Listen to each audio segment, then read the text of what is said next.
Hi friends, welcome to my channel.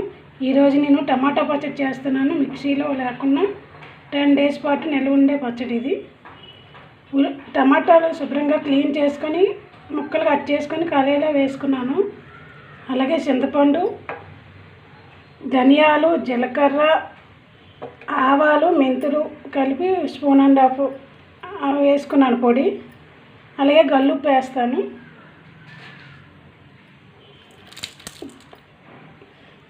Taste సరిపోయినంత ఉప్పు వేసి ఇప్పుడు శుభ్రంగా పిసికేసి అప్పుడు స్టవ్ మీద పెట్టాలి. చూపిస్తాను చూడండి. అలాగే ఇలా పసుపు వేయడం చూపించలేదు, కానీ పసుపు కూడా వేసాను. ఇప్పుడు కలిపేసి స్టవ్ మీద పెట్టేసి చూపిస్తాను.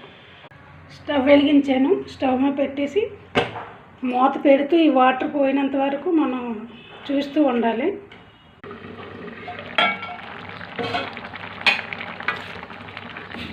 ఈ వాటర్ అంతా పోయినంత వరకు 2-3 times ఇలా మూత పెడుతూ మళ్ళీ తీస్తూ మూత పెడుతూ కలుపుతుంటూ ఉండాలి.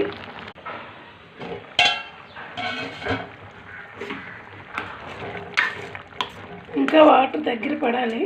దగ్గర పడాక చూపిస్తాను.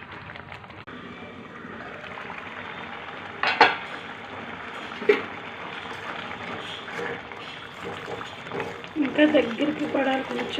కొంచెం వాటర్ పోయాక ఇప్పుడు చూపిస్తాను.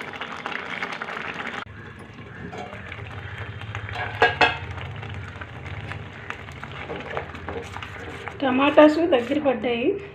ఈ పక్కన పెట్టేసి మనం తాలింపు వేసుకుందాం. మీరు గమనించినట్టయితే నేను టమాటాలోనే అసలు ఆయిల్ అనేది వేయలేదు. టమాటాలు వాటర్తోనే అలాగా టమాటాలు ఉడికించాను. ఇప్పుడు కళాయి పెట్టేసి ఆయిల్ వేసి చూపిస్తాను.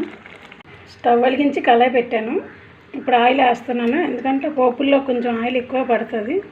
ఒక 10 days నిల్వ ఉంటుంది కదా. ఫ్రిడ్జ్లోనైతే 1 month కంపల్సరీగా ఉంటుంది. ఆయిల్ చాలిపోతే మనం వేసుకోవచ్చు. మళ్ళీ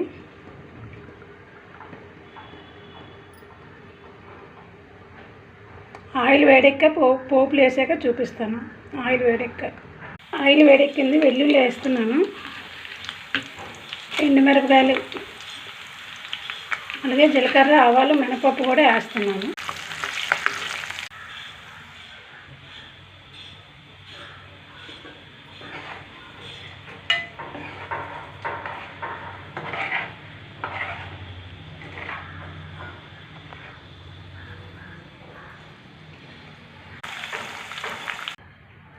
కారం వేసిన ఆయిల్ ఇందులో కలిపేసాను.